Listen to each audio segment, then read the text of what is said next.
vine a la vida i vine amb els guils, al meu regne d'amor. Allà s'hi canta, s'hi riu i s'hi dansa, i el clar de la lluna és el pic del sol.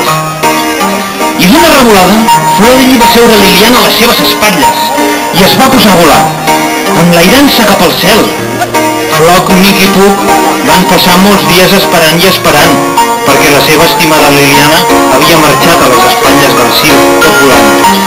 Un mateix amor els havia separat, perquè tots tres s'havien enamorat.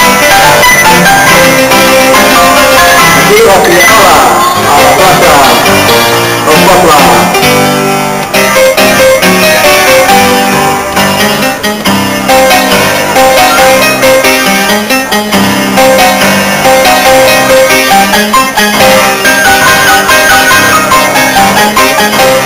Catalunya, que ha tingut la generositat de compartir amb nosaltres unes quantes hores aquí, a la nostra residència de la colònia Güell.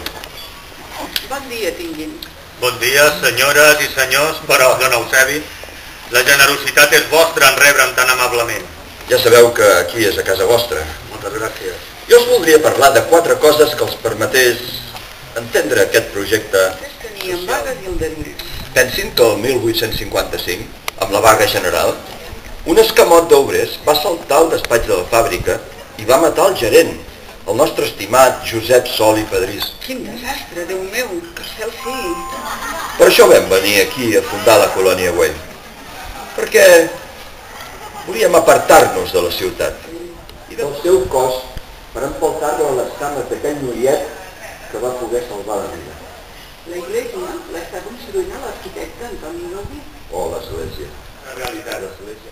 I no sols perquè Antoni Gaudí treballa al ritme del geni, a poc i bé, fent i desfent, sinó perquè la societat també evoluciona a poc. No pot entendre que un home hagi de deixar la seva dona i els fills desemparats per anar a treure pit amb una guerra fora del país i a defensar interessos que no són els seus. Però són els interessos de la pàtria. Nosaltres mateixos. Nosaltres hi tenim mil. Com a exemple, si em permeteu, us llegiré la meva Oda Nova a Barcelona. Un poema en què ple d'optimisme estava descrivint una Barcelona pròspera i ascendent. Vaig deixar d'escriure amb els fets de la Setmana Tràgica. I quan vaig tornar a agafar la ploma,